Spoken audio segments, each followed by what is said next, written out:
Well, good morning, good people. This is your PooleProof Wisdom Moment for the first Friday in November 2021.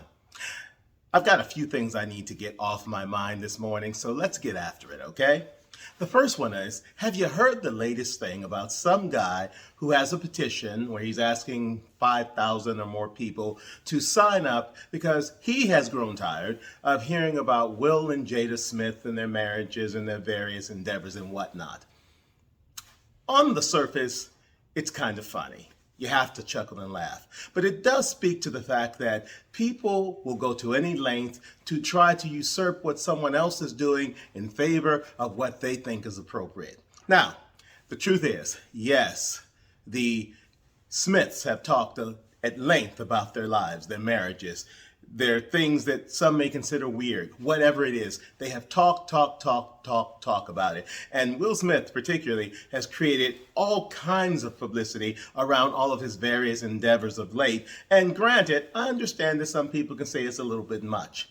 But you have to take a moment and stop and realize what these people are doing. And if you do, you might want to take a page from their book, because what they're writing is a chapter on how to free yourself. Think about it. All of the things that they've been, all of the things that they've done, they're just telling everybody. And I think it's smart for a couple of reasons, quite honestly. Number one, you're not paying a therapist. You can work through all of your stuff through your own activities by just putting it all out there. And if that helps you get better, if that helps you get to the core of who you're trying to become, I say applause. Give those people some real applause. Additionally, when you, of course, are putting it all out there, you also prevent those people who may think that they have something to hold over you from doing it on their terms. So once you've told the truth, once you've spread it all, you're free. And if freedom is their goal, and I know neither of them, so I don't know that it is, but I'm assuming it could be. If being free, being unencumbered by the burden of past experiences and past activities is what they're going for, I say, amen, Brother Ben. Keep telling the truth. Keep sharing your story and keep doing it as long as it makes you feel comfortable for it. Now, for the person with the petition, come on, buddy. You're trying to get some traction for your own activities, for your own agenda, by drawing attention to something which people do by attaching yourself to the names of people who, of course, others may be interested in. Quite honestly, maybe if you were talking more about what you're doing instead of bitching about what they're doing, maybe there'd be some people who are interested in what you really have to say.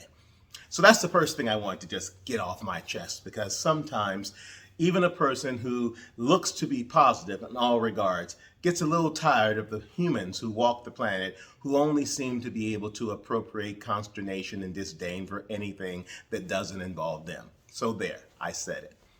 The next thing is, I've just lately been thinking a lot about the fact that, have you noticed that every little thing people do, no matter how basic, no matter how uninteresting, so many people clamor and say it's wonderful, it's great, or my least favorite reference, oh, it's the GOAT, drives me up a wall. I remember when being great had a different connotation. I remember when excellence was defined so clearly that everybody knew what it was. But the world we live in today, mediocrity is apparently the new black. And I don't know that that's a good thing for anybody, quite honestly, because when your standards are so low that you're willing to give the impression that even the most basic, simple, mediocre thing is okay, what is there to aspire to? And I happen to think, and I thought this morning, in fact, as I rose from my bed and got into my workday and was about to endeavor to do anything and everything I could to make sure that this day mattered, I and you, I hope, did not get up today to be mediocre. So raise your standards. Elevate the conversations about what's important, what's valuable. Know what excellence really, really, really does look like. And stop accepting the mediocre as great. Stop calling those things which you can find among any basic level of activity exceptional. And really aspire to be great in all the ways that matter, like so many people before us have already shown. Greatness is in us. We just have got to tap into it and stop allowing those who really don't have greatness that is being represented in the way that the society we live in today somehow highlights it, be the indicators of what we should aspire to. Because if that's great, oh my God, we are in a lot of trouble. Because if that's great, I don't even know where we're going to go from here. So keep in mind, you did not wake up today, nor any day, to just be mediocre. And then finally, I wanted to impart to everybody at this time in our history.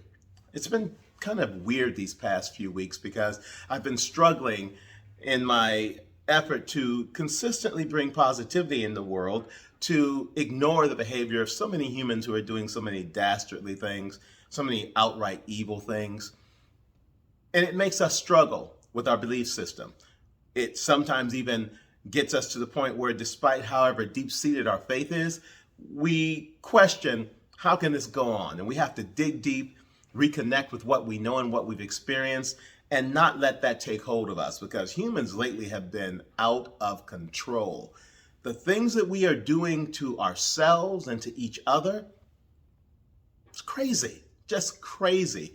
And I think we have got to collectively stop and think and center ourselves again so that we can remember who we are, what we're capable of, and the fact that while this is difficult, it does not define the vast majority of people.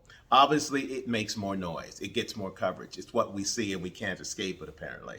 But those are not the people who are really the ones that we should be focusing on. Those are not the circumstances that define what our lives are going to be, because none of us are our circumstances. So it's a struggle.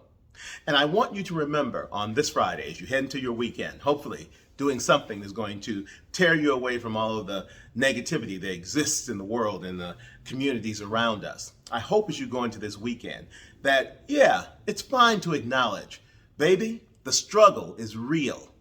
But when you get to that point where the struggle begins to only make you believe that it's the same old all the time, I want you to remember, as real as that struggle may be, God is even more real and more present than ever before.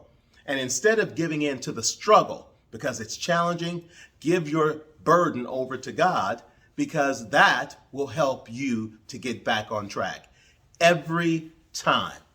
Not just once, not just twice, but every time. Let me tell you, I will turn 59 years old in February of 2022. Never expected it. Have had some real tough times in this life that I've lived. There are still tough times. But the foundational faith I've been able to develop in this time, the individual experiences that I have had, have all confirmed for me exactly what I just said to you. You will get through it. You just got to trust.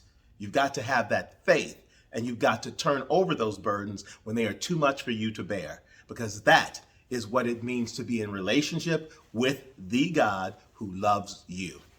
So remember, people, the struggle is real, but God is more real than that. And that's your PooleProof Wisdom moment for this Friday. Find my podcast, PooleProof Wisdom, on podcast platforms everywhere. That is a blessing I can't even put into words. You can also find my latest book, I Am My Own Cause, the third act, Surviving and Thriving, on pretty much any book platform everywhere, online booksellers, even in audio form on Audible. Look for it, listen or read it, whatever is your pleasure, but I'm guaranteeing you that there'll be something that you'll take away from reading or listening that will help move your life forward. And with that, I wish you a wonderful weekend of experiences. It's December, the month of the holiday season that so many look forward to. Don't just sit and stew in the negativity that the world would have you believe is indicative of who we are. Tap into that spirit. Tap into your foundational truth and knowledge and faith, and let that guide you. And the holiday spirit will really take you not only through December, but through every other month of the year. Have a great weekend, everybody.